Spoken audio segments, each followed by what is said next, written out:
자, 아버지의 그 유산을 다 일찍 챙겨가지고 이제 자신만만했죠. 떠나죠. 그래서 멋지게 살리라 하고 가족을 버리고 가출을 하잖아요. 근데 그거 가지고 와서 허랑방탕했다고 그랬어. 실컷 쓰고 결국은 돼지가 먹는, 돼지 치는 신세로 부잣집 아들이 돼지 치는 종으로 전락을 했어요. 참 기가 막힌 신세죠. 이 쥐염열매라는 것, 즉 캐로브라는 것이 아카시아 보면은 그 알죠? 아카시아로 열매가 그런 비슷해요. 까맣게 익으면은 이제 그것을 이제 사료로 짐승의 사료로 쓰고, 또 아주 그 유대인들이 먹다 먹을 것이 없으면 기근할 때, 가난하고 먹을 게 없을 때 마지막 먹는 게 쥐염열매래요. 근데 그것마저도 주는 자가 없더라. 그것마저도 주는 자가 없다는 거예요. 배를 움켜쥐고 그렇게 고통 속에 있는 거죠. 참 처지가 기가 막힙니다. 왜 이렇게 됐을까? 돼지는 불결한 짐승으로 율법에 돼 있어요. 우선은 굽이 없고 색임질을 못한다. 색임질이라는 게 중요해요. 지금 이 둘째 아들 모습이나 돼지 모습이나 뭐가 다를 게 있겠어요? 그렇죠? 돼지야 워낙 그렇대지만. 근데 이제 소와 양 같은 건 색임질을 해야 하거든요. 그래서 먹어도 되는 가축으로 인정을 받아요. 소는 위가 4개나 된다고 그래요. 실컷 풀 뜯어 먹고 밤새도록 앉아서 이렇게 갈지요. 맷돌질하죠. 색임질. 펭귄도 가서 막 실컷 물고기 잡아서 배를 꽉 채우고 와가지고는 그걸 사겨서 새끼들이 어미 입속으로 들어가서 받아 먹잖아요. 참 의미가 있어요. 자, 이 색임질을 한문으로 반추라고 그래요. 반추, 루미네이션. 되새김하다. 이게 이제 변해서 반성하다, 묵상한다, 그런 뜻이 돼요. 돼지는 병이 들어야 하늘을 본다고 그래요. 병 들기 전은 절대 하늘 볼 일이 없어요. 왜? 먹을 것 찾으라고. 땅만 보고 있단 말이에요. 병 들 때까지는 계속 먹는 것에 치중하고 산다. 요새 마스크 쓰는 게 의무잖아요. 며칠 전에 이제 저희 교회가 이제 담당 차례가 돼가지고 우리 인천로의 동부 시찰인데, 시찰에 한 교회가 한 20개 되나 13분의 목사님들이 모였어요. 우리 교회가 또 대접을 해야 돼서 처음 마스크를 써요. 이 회의할 때 이렇게 마스크 써야 됩니까? 그러니까 다 쓰더라고. 그럼 나도 같이 쓰고. 목사님들도 겁이 나는 거예요. 많은 얘기 나눴어요. 요새 이것 때문에 여러 가지 이야기를 참 많이 나눴습니다. 이거 왜 이렇게 됐을까? 근데 우리 고려파 목사들은 대단해요. 한 교회도 쉬는 데가 없더라고. 그 순교자의 고장이라서 그런지 저도 많이 힘을 얻었어요. 끝나고 이제 식당에 가서 식사를 하는데 다 벗어요. 서로 웃은 거예요. 야, 먹을 땐 별 수 없구나. 마스크 쓰고 마시거나 먹는 사람은 아무도 없어요. 할 수도 없고. 먹는 게 뭔가 깔깔대 웃어요. 목사님들끼리. 먹는 게 뭐라고 축차고 뭐 발발 떨면서 써놓고는 먹을 때는 다 벗고 실컷 얘기하고 마음껏 얘기한단 말이에요. 뭐 다 잊어버린 것 같아요. 먹는 것 앞에 인간이라는 게 이렇구나. 자, 오늘 이 둘째 아들 얘기에서 이제 뭘 얘기하냐? 인간은 고난에 처해야 자기를 돌아본다. 마치 병이 들어야 약국과 병원을 찾는 것처럼. 그래서 하나님은 가끔 이 병상에 누워가지고 사람을 되새김질하게 하는 경우가 많더라고요. 제가 살아보니까. 병상에 들어오면 사람들이 깊은 묵상에 들어가잖아요. 암 환자의 5단계 심리라는 게 있잖아요. 처음에는 거부해요. 부정해요. 내가 왜 암이에요? 그래서 막 병원마다 막 몇 번씩 체크해요. 그럴 리가 없다는 거죠. 감기 한 번 앓는 내가 무슨 암이야. 근데 맞네. 화가 나는 거예요. 분노가 나고, 누구 탓하고, 너 때문에 그랬다, 뭐 어쩌고 저쩌고. 화가 나는 거예요. 그 다음에 타협을 하는 거죠. 그래, 하나님, 우리의 장가갈 때까지만 살려주십시오. 우리의 학교 졸업할 때까지만 내가 살겠습니다. 이런 타협이 일어난다는 거예요. 생전신 하나님과 대화도 안 하던 친구가 그때서야 하나님을 찾으면서 타협을 하는 겁니다. 부정, 분노, 타협. 그 다음 이제 우울증이 빠져요. 마지막에는 인생이 처량하고 여러 가지로 그렇지 않겠어요? 그리고 마침내는 인정하고 포기하고,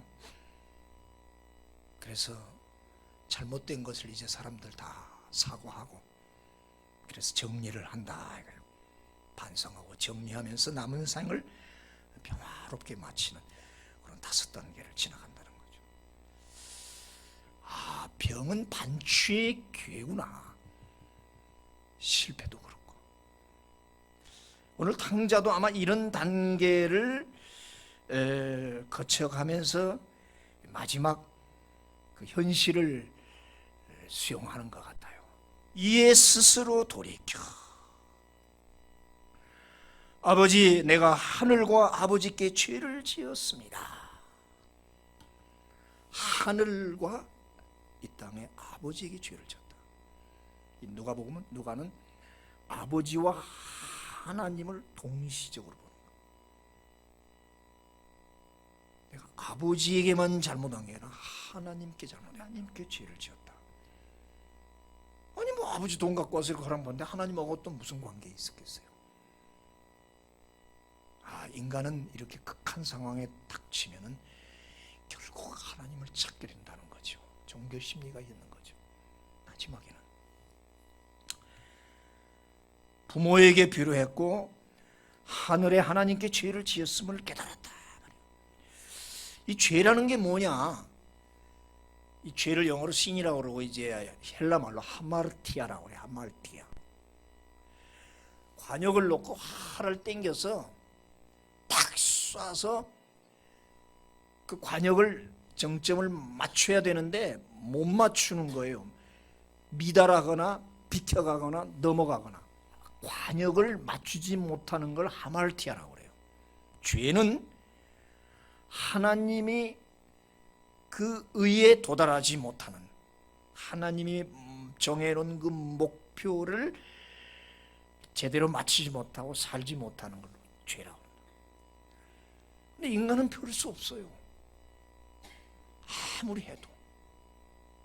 그것이 참 인간의 어떤 한계죠. 그러나 이 실수로 모르고 짓는 죄를 말하는 거 아니에요, 성경에서. 여러분 잘 아시죠? 미필적 고의라고. 이 사람이 사람을 죽이고 무슨 사건을 저질렀을 때 빤히 알면서도 그랬냐, 정말 모르고 그랬느냐. 옆에 휘발유 통이 있는데 담배를 핀단 말이에요. 알지, 얼마나 위험하다는 거. 그런데 그래도 했다니, 이건 고의적이죠. 모르고 그런 건 몰라. 그러니까 법정에 가서 무슨 사고, 죄를 따질 때 제일 이걸 따지지 않습니까? 미필적 고의. 고의적으로 드러냈냐, 정말 모르고 그랬느냐. 거기에 따라서 죄의 형량이 상당히 차이가 생기죠. 그렇죠? 그런데 우리 하나님이 우리에게 말씀하시는 건 거의 다가 네가 알면서도 고의적으로 짓는다. 가만 보면 그래요. 모르고 한 거 가지고 하나님 따지잖아요. 많이 알면서도 이게 하나님께 잘못이고 이렇게 하면 안 되는 줄 알면서도 곁길로 가는 것. 계속 우리는 노력합니다.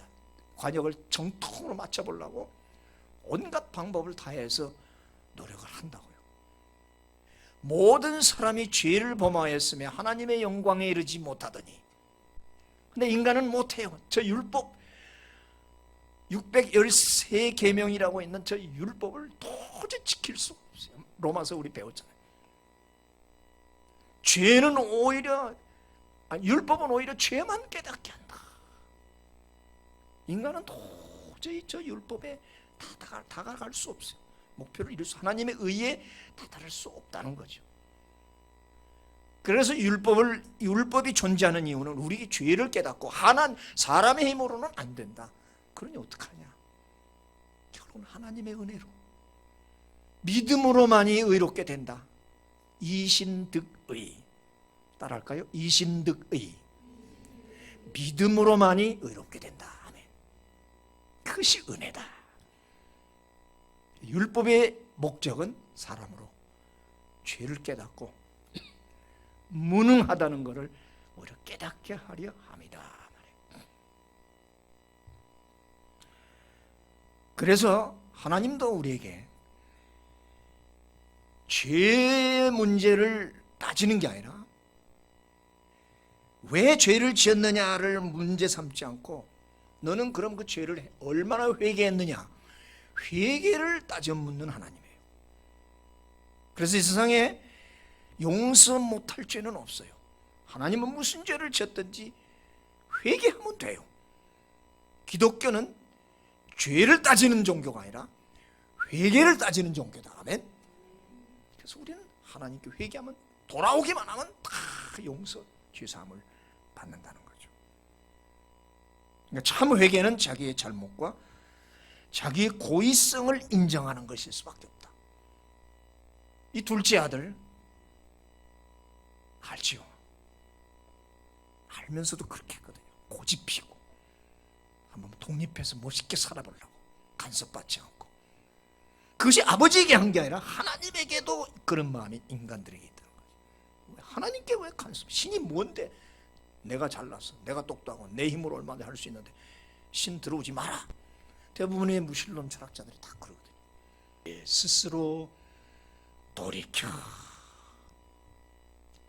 스스로 돌이켜. 그랬어요. 원문대로 그대로 얘기하면은 제정신이 돌아왔다. 제정신이 돌아왔다. 죄를 깨달았다. 이에 일어나서 아버지께로 돌아가니라. 이에 일어나서 할 때 이에라는 단어, 이제 접속사인데 헬라어에는 계속사라는 게 있어요. 계속사. 앞에 사건이 계속 연이어져서 계속 진행하는 걸 말해요. 그러니까 깨달았단 말이에요. 깨달은 거 끝나면, 깨달았으면 결단을 내리고, 결단을 했으니까 이제 벌떡 일어나죠. 그래서 일어나서 아버지께로 돌아가는. 이해란 말은 내가 이렇게 깨달았다.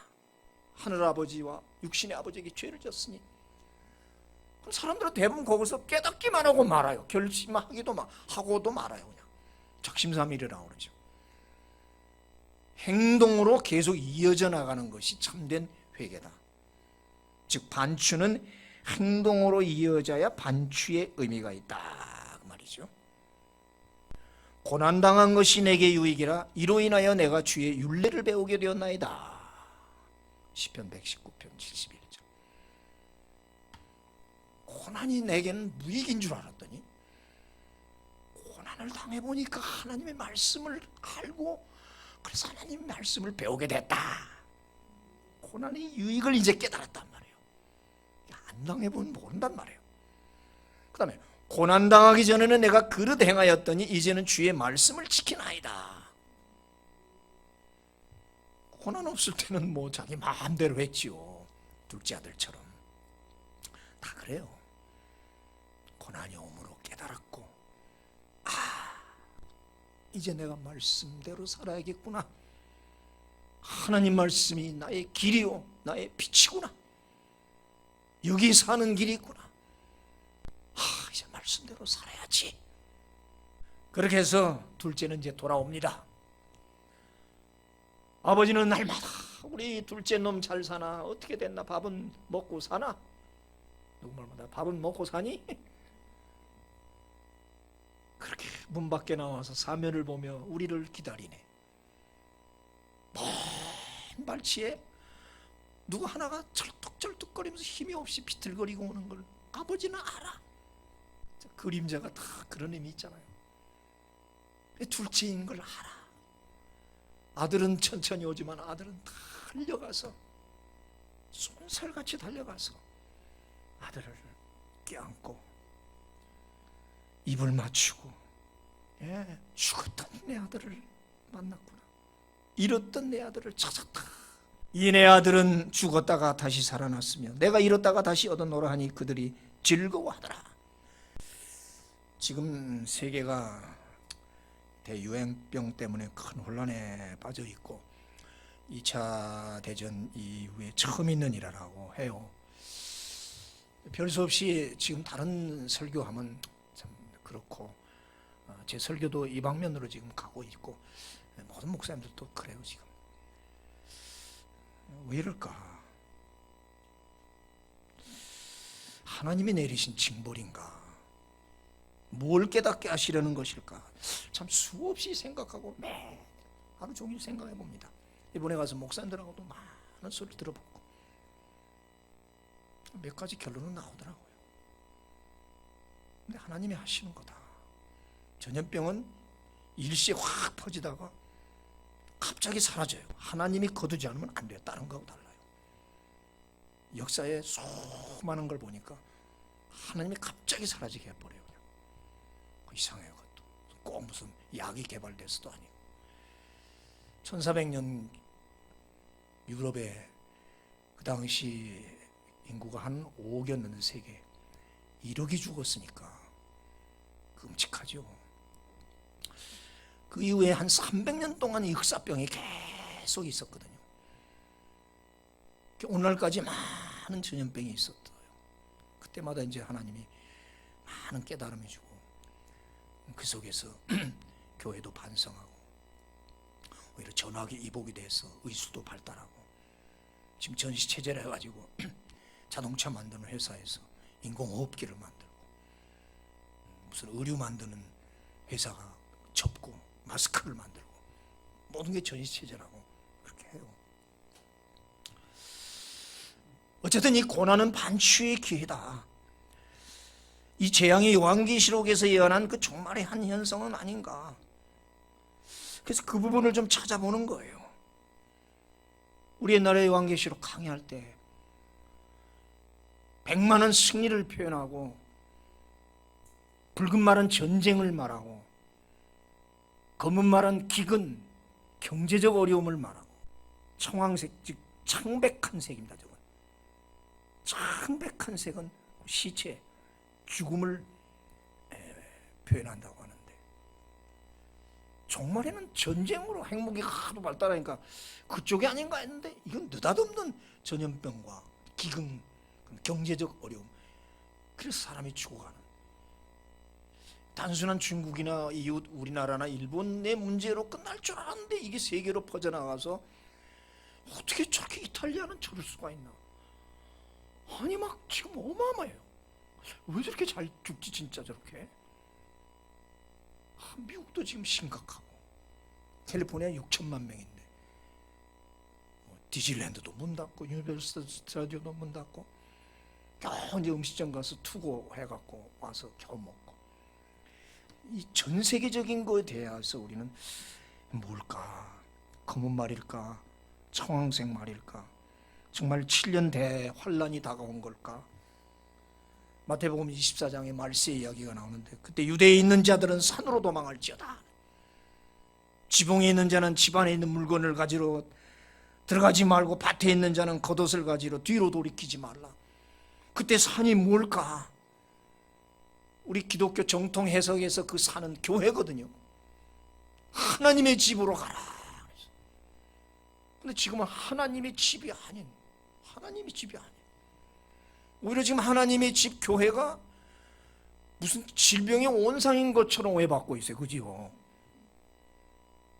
여기는 무슨 전염병 환자들이 모이는 것처럼 자꾸 언론에서 떠들어대는 거예요. 그럼 세상은 오히려 더 깨끗한 건가? 오히려 모이는 우리가 이상한 존재고 무슨 병원균을 갖고 있는 사람들처럼 하나님의 교회가 왜 이렇게 됐을까? 주여, 이건 아니지 않습니까? 저도 기도해요. 하나님, 이건 아니지 않습니까? 우리가 이상한 사람입니까? 여기 이상한 사람이, 이상한 사람들이 오늘 모여 있습니까? 몇 번째 구청에서 막 시에서 전화가 와가지고 오늘은 온다고 그래요. 오라고 왔어요. 10시 반쯤. 나 예배 시간에 올 줄 알았더니 그래도 일찍 왔더라고. 와서 쫙 보더니 다 체크했어요. 마스크 다 썼고, 저기 또 마스크도 있고 소독제 있고 방역했고, 그 다음에 열 재는 거 있거든요. 여러분들 재보세요 한번. 열 재고 식사 안 하고 너무 좋대. 아주 만점 받았어. 만점 받고 갔어. 너무 저부터 깨끗하고. 예. 그래서 오히려 위로해주고 가시더라고. 근데 왜 여기가 그렇게 위험한 데입니까? 뭐가 위험한 데입니까 도대체 여기가? 주여, 교회는 문을 닫고 예배를 드리지 말라. 교회와 예배를 내 생명처럼 믿고 그렇게 목회하며 설교하며 외쳐온 이 목사는 너무 정말 시험해.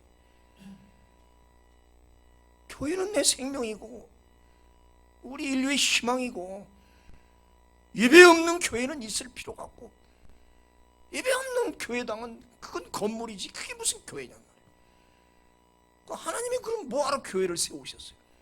주님의 피값으로 산 주의 몸이라고 그랬고, 하나님의 집이라고 한 데가 지금 가장 위험한 데고 금기시대는 가지 못할 곳으로 된, 이렇다면 이 건물은 교회가 아니죠. 종말론에 들어가니까 제가 지금 이렇게 한번 설교해 보는 거예요. 제가 40년 동안 이 종말론 설교를 거의 안 했어요. 왜냐? 이놈 이단 사회비들이 꼭 다니엘서 요한계시록 가지고 사람들을 현혹시키고, 그렇죠. 신천지다. 다 신천지가 뭐야? 나 요한계시록에서나 그걸 하도 현혹을 시키니까 저는 안 되겠다. 잘못하면.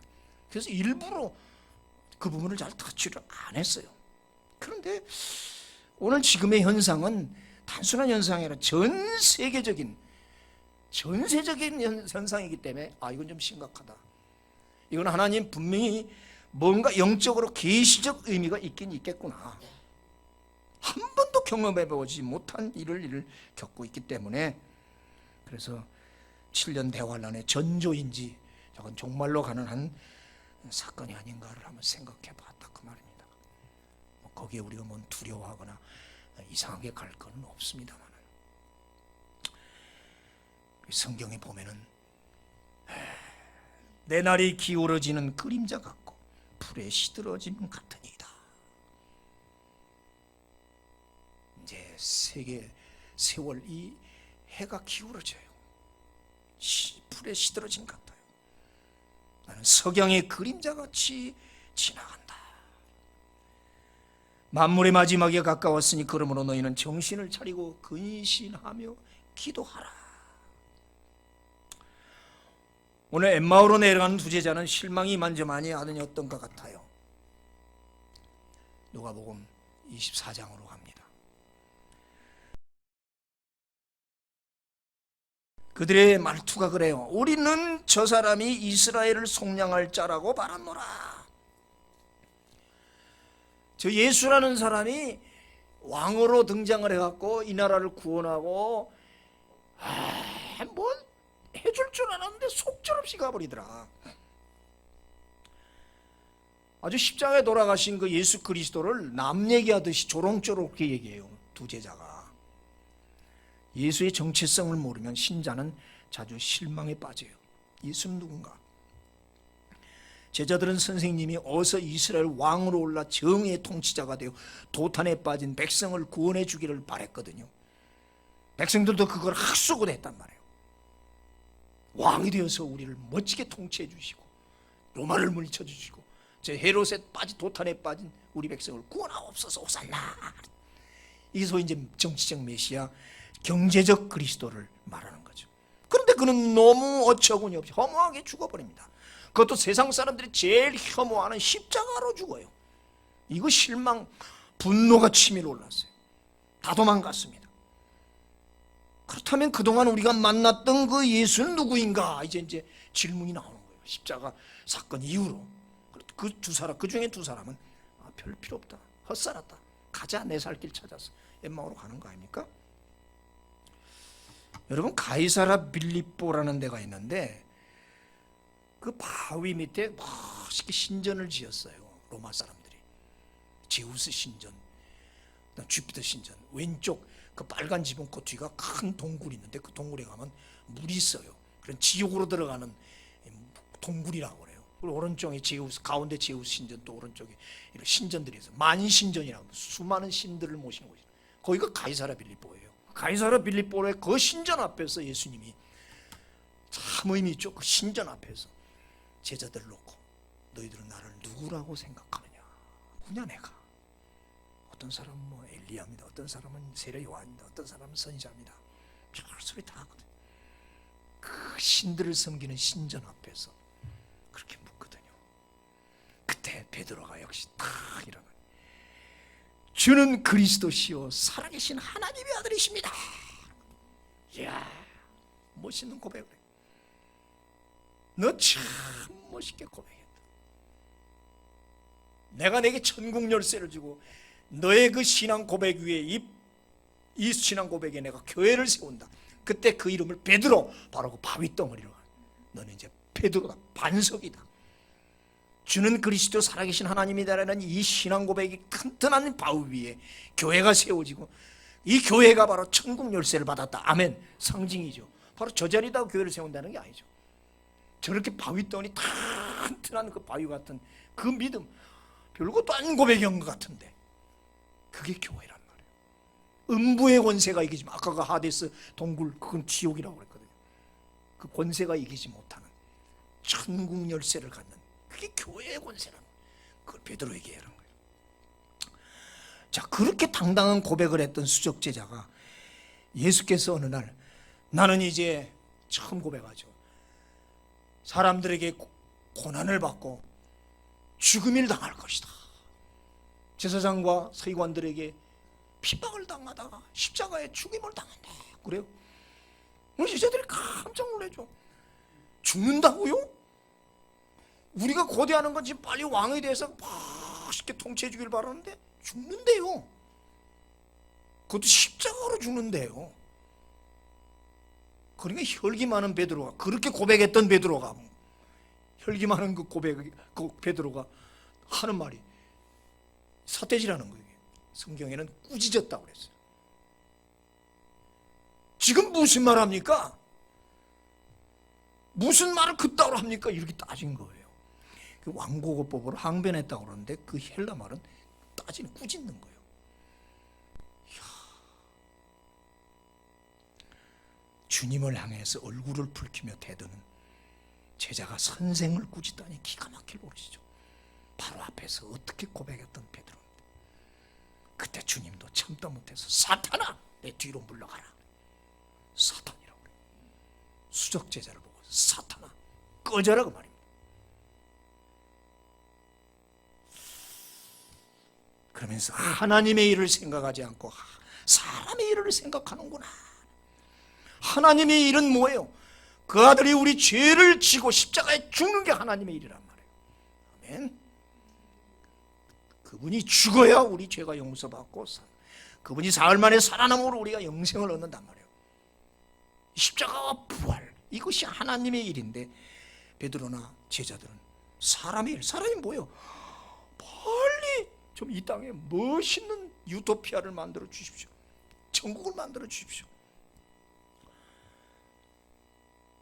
오래오래 살아서 제 예수님이 왕으로 이 땅의 행복과 축복을 그걸 꿈꾸고 있는, 그래서 자기들 우정성 좌정성 한 자리 차지하려고 하는 그것. 그런데 그 앞에서 죽는다고 하니까 야 그러면 이제껏 당신 따라온 우리는 뭡니까? 그러면 이렇게 나오는 거죠.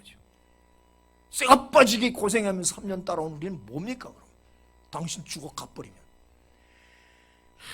이게 그 당시 얘기가 아니라 지금도 우리에게 그렇단 말이에요. 내가 왜 예수를 믿고, 예수가 누구냐, 기독교가 뭐냐, 정말 잘 먹고 잘 사고 행복하고 건강하고 그게 바로 믿는 거냐, 그런 예수를 믿냐, 이러면 다 실망하는 거예요. 그 실망하니까 지금 다 떨어져 나가죠. 수천 명 수만 명 모이면 뭐래요.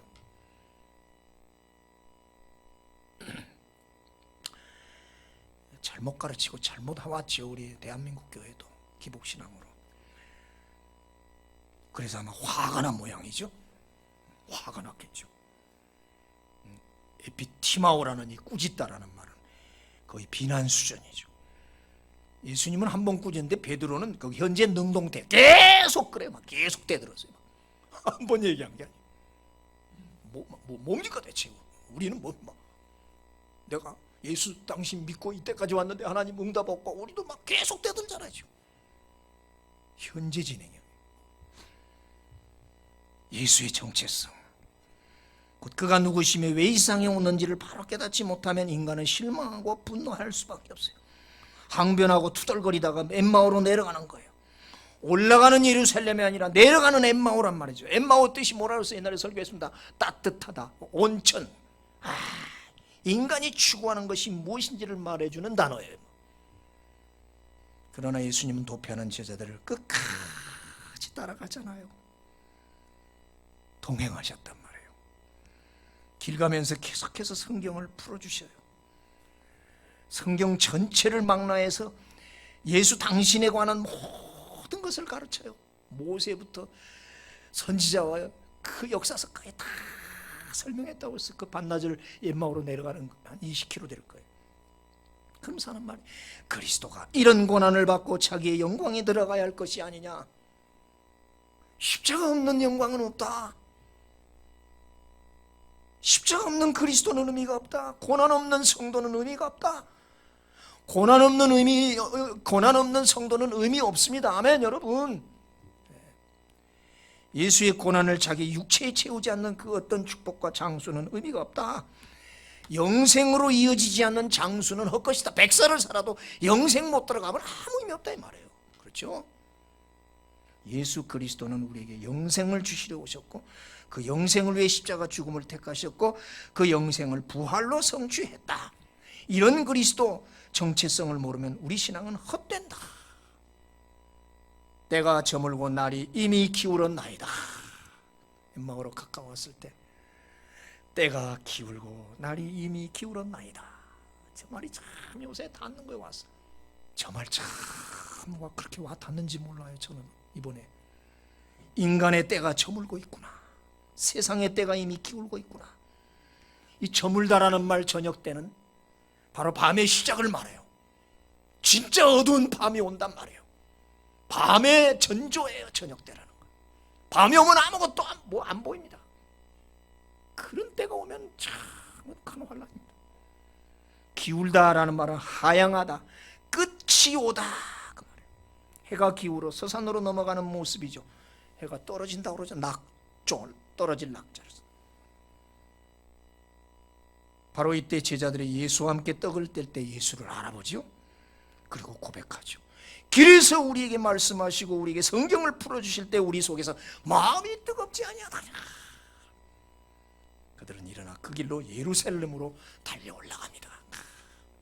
예루살렘으로 그날 밤 한나절 온 그 길을 달려서 올라갑니다.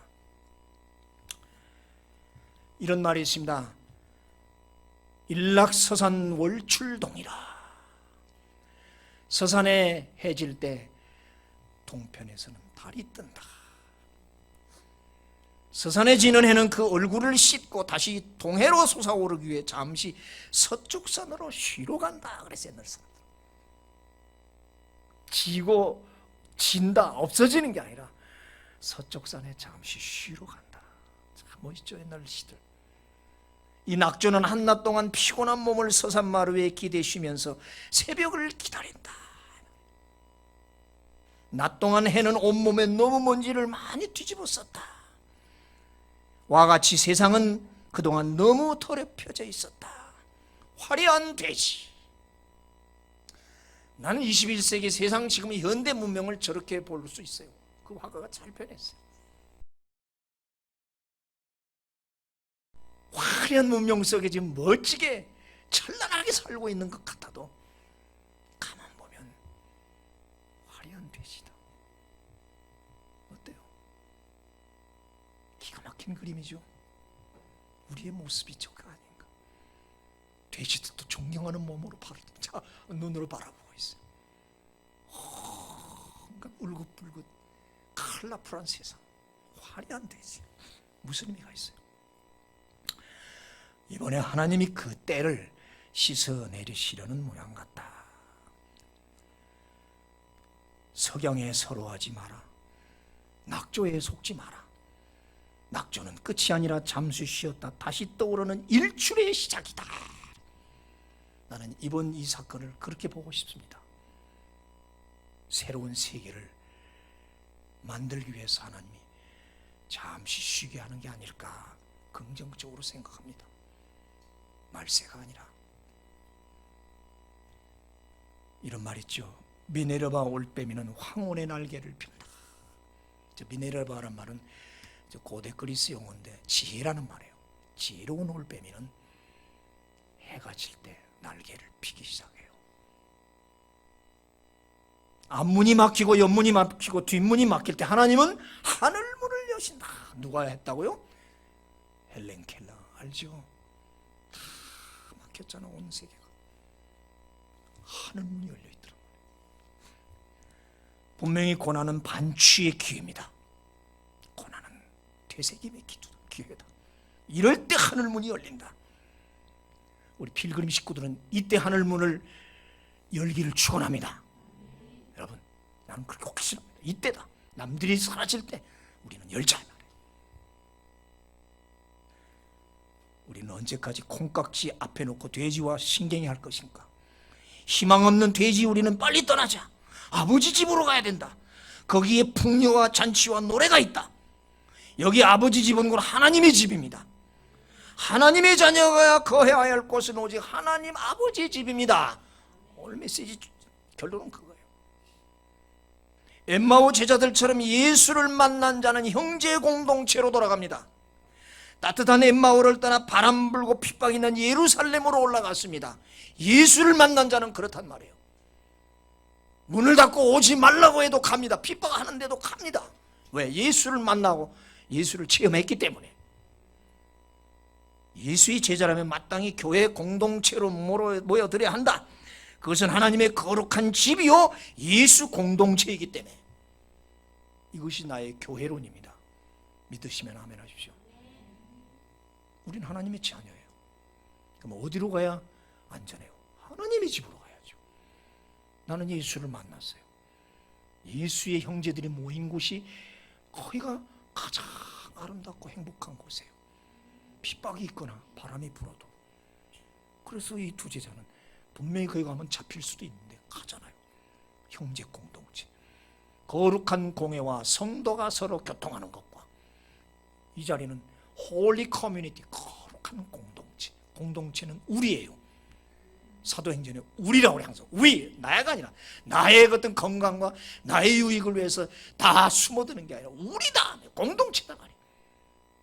그것이 교회예요. 그것이 성찬식의 의미 아니었습니까? 할렐루야. 기도하십시다.